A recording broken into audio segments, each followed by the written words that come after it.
Hi and welcome back. My name is Mary Calhoun Brown. I'm the author of There Are No Words, and I'm also an advocate for children and adults on the autism spectrum. Today I'm here to answer your questions about things relating to autism and Asperger syndrome, creative writing, and whatever else you have to ask me. If you have a question, you may send it to www.marycalhounbrown.com and go to the contact tab, and that's how I receive questions from my readers and viewers. So without any further introduction, let's get started on the question for today. One question that I'm often asked by other parents is how to maintain a working relationship with your child's teacher when you also have to stay on top of them to ensure the proper execution of your child's IEP. The IEP, or Individual Education Plan, road is a tough one to travel, and at first you fly blind without a map of any kind. You're nervous, you're uncomfortable, you feel nervous, and it affects the way you perform in the meeting, and it also colors the way other people see you. After your first two IEP meetings, you start to get your sea legs, you start to understand what it's all about, and by middle school, hopefully, you find that you're relaxed and laughing with your team. But what do you do to build those positive relationships with educators when you also feel you have to check up on them? It's not as easy. Your child is one of many that they're trying to educate, and their time is very, very limited. The best approach I've found is to try to see things from the teacher's perspective. I've used two different methods for this. I took the regular education environment goals and objectives and made a bookmark for the teacher.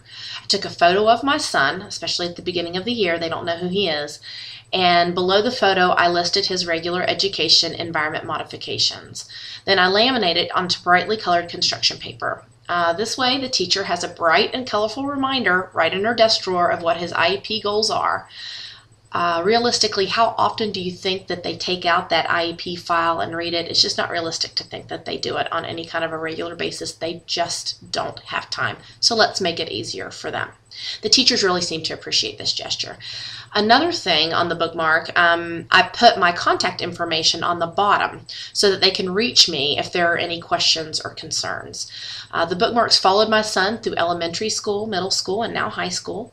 I make a point to contact the teachers at least once midway through each grading period to see if they want to meet with me. Usually they don't, but the call reminds them that I'm paying attention. I ask specific questions about the modifications that I think are most important at that time, and I ask questions about peer interactions and other fly-on-the-wall type things, which I know you all are aware of what I'm talking about there.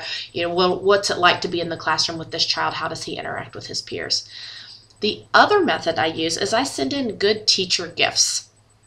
At the beginning of the year, I always send in a goodie bag of expo markers and stickers and Post-its and paper clips and just fun office type things.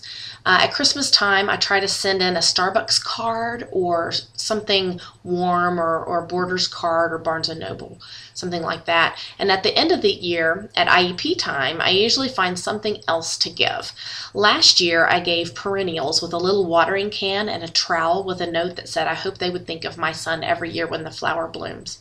The teacher appreciates the gifts, and I think it makes them less annoyed if I have to call a bunch. Also, teachers do talk to each other, and the little extras can't hurt in building relationships for the following year. Before the recession, I used to give 30-minute massage gift certificates at a local spa, and they really loved that, but sadly, those days are over. I was giving a creative writing workshop last week to a local 5th grade class when I ran into a woman who had helped me on my elementary school IEPs. And we immediately hugged and spent time getting caught up on things and talking about my son. She promised to stop in to see him next time she's at the high school where he attends, and I felt like I was visiting with an old friend. All relationships, no matter what they are, take time and effort to build. How much time and creativity are you willing to invest to ensure a positive environment for your child? I want to thank you guys for tuning in today. I look forward to answering your question. And again, if you'd like to send in a question, you may send it to www.marycalhounbrown.com. Go to the Context tab and leave your question there. Thanks so much. It was great to talk to you today, and I'll see you next time.